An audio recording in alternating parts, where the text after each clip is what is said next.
Hi, this is Scott Garibay, and today we're going to talk about Dungeons and Dragons, each edition's relationship with woke, and how that relationship changes over time, and how some of the older editions of Dungeons and Dragons are gaining wokeness simply by the passage of time. All right. So let's talk about this. So specifically, and I want to title this one "Wait for the Woke." All right. So like, if you think that older Dungeons and Dragons books aren't woke and they got real problems in them, well, that there's no question, right? So Dungeons and Dragons, I think, it started out and it was really in the beginning of the game. I summarize each edition with the first edition was innovation, the second edition was acceleration, the third edition was commercialization, the fourth edition was deceleration, right? And the fifth edition it's representation more than any other thing, right? Like that is what fifth edition is about, is representation, right? So because first and second and third specifically were really not concerned at all with representation, because it really hadn't, representation was a thing. Like, we've been fighting for civil rights in America for a long time, right? The 60s, Martin Luther King was saying, hey, representation, now he used different words, but the reality is, it was very clear that, basically, it was very clear that he should absolutely, that he was asking for a more representative America, right? So basically you have this situation where, first, second, and third used to have a very unusual relationship with wokeness because they existed before, they were created before the word woke even existed. I think the word woke might go back to fourth edition, but it certainly doesn't go back to third edition, right? So you have these editions that don't have any relationship to wokeness, which is a major, major goal of fifth edition. And by the way, I want to make this clear. I am in support of a more woke Dungeons & Dragons fifth edition, right? I think fifth edition should be more woke than the other versions, right? And the reason why is I would like to see people with disabilities, people of different orientations, people of different races, have more representation in the game. I think all those things are good, right? One of the things I think is that Wizards of the Coast is running into problems with is the execution of that goal, right? They get into some trouble. It just happened with Candlekeep Mysteries. Candlekeep Mysteries, there's a big debate right now whether that's the wokest book they've ever printed or might be worse than some of the first and second edition books, right? And that debate is raging between, that debate is occurring between literally the authors of the books. Like, if you read the Twitter feed on some, they're like, hey, this is a super woke book, and then some of the other authors are like, this isn't a super woke book, right? So there isn't even consensus among the authors of the book on whether Candlekeep Mysteries, the latest Dungeons & Dragons book, is woke or not, right?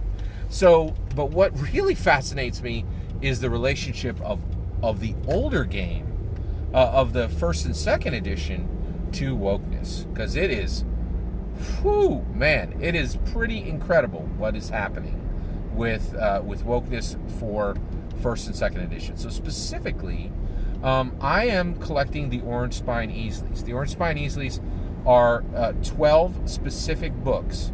They came out in the between 1980 and I think maybe 1988. They all have an orange spine, and they all have a Jeff Easley cover, and they're all first edition, okay? And they're really pretty incredible. So I recently purchased Legends and Lore, and I'm looking at this thing, and I will tell you, if you have the cheddar, treat yourself, man. These old Dungeons & Dragons books, they're not expensive. You can get them as most of the Orange Spine Easleys I'm buying for.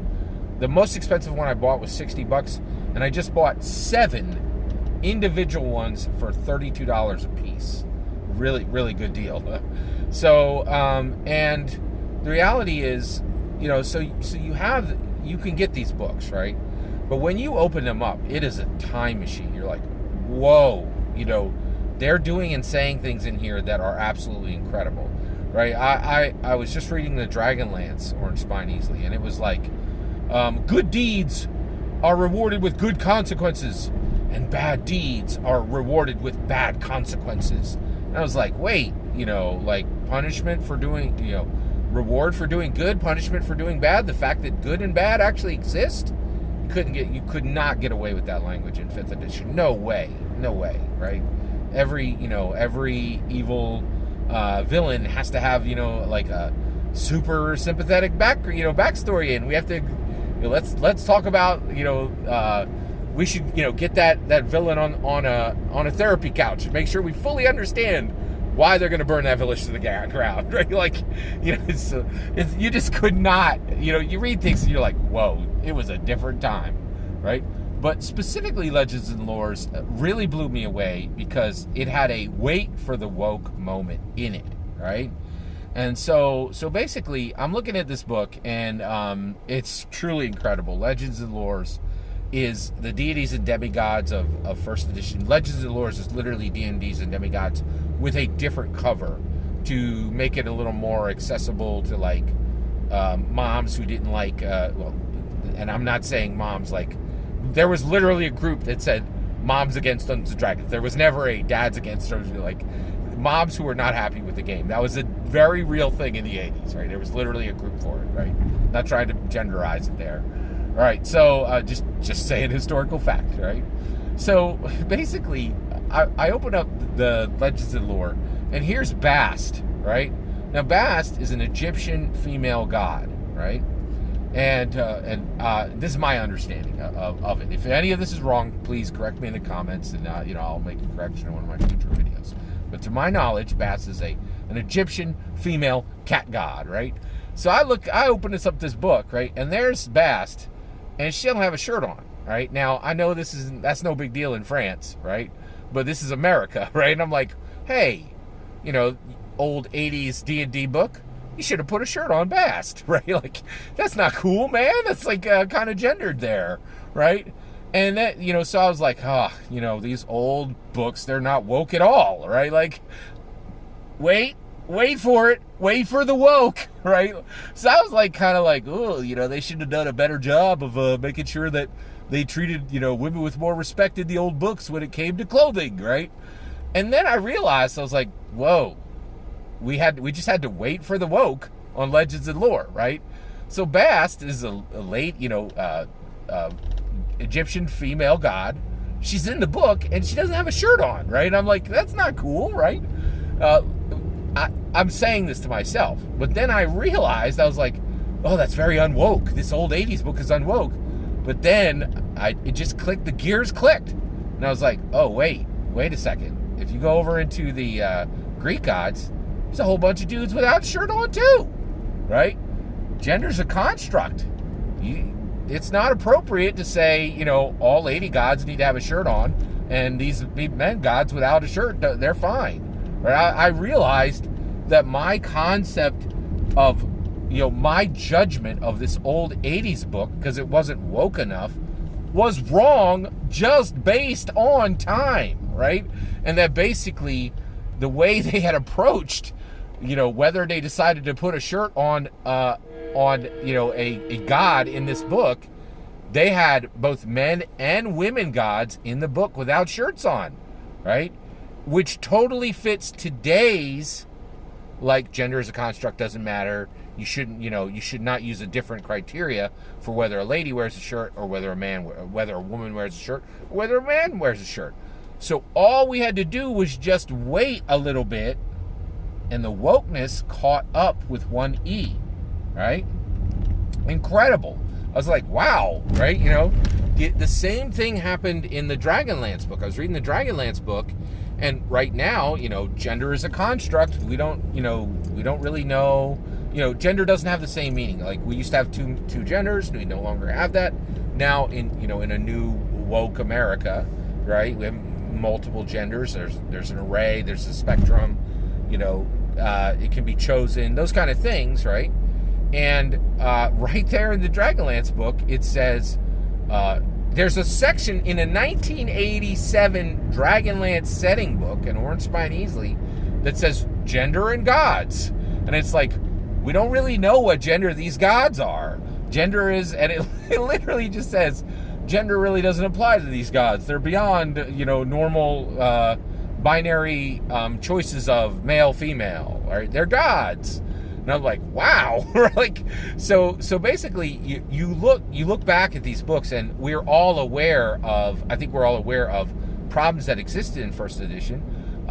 There's a lot of evidence that the game really may have been built from the ground up to be attractive to male readers and male DMs and male players, right? And then there's also, there's a really bad history as far as I think there was just a lot more white male creators in Dungeons and Dragons than if you took if you took every intersectionality, right, and combined them between 1974 and probably 1994, and you compared them against white male creators, it's not even going to be close. The numbers are just way off, right? So the reality is representation really wasn't that, it's very hard to argue that representation was existent within 1E and 2E Dungeons and Dragons, right? However, one of the things that's interesting is wokeness is changing so quickly that many of these books, I think, are going to get points for wokeness simply because time has passed, which is pretty shocking to me. I was really surprised to find this out, like to see this happen in real time, right? I was like, I opened up this 87 book and I brought my, 2021 judgment of, hey, these ladies should have shirts on. That's not respectful to them. And then I was like, wait, catch up to your own time, dude. Gender is a construct, and they're not just putting women in this book without shirts on. There's men in this book without shirts on. And it's just like, it was really shocking to me. And I think we're going to see more and more of this, where the idea of how woke and how problematic the 1E and 2E books are is going to be a moving target. There's no two ways about it. And guess what? Unfortunately, that target is very much moving for 5th edition too, right? Because the reality is, and one of the things, if you want to wait for the woke on a current 5e book, you only have to wait about 20 minutes because things are changing so dramatically. And Candlekeep Mystery arguably, had a more diverse writer group than any book in history, and yet it hit a woke wall faster than I think any book has ever hit a woke wall in Dungeons and Dragons history. So wokeness is absolutely contingent on time when it comes to Dungeons and Dragons. That's my opinion. What do you think? Do you think that as we go forward in time, the Dungeons and Dragons 1st and 2nd edition may actually gain woke points as wokeness changes? It's quite possible. Or do you think that those books will be more and more problematic as we move forward? I'd love to hear your thoughts. Let me know in the comments below. Please consider liking and subscribing, and have a wonderful millennium.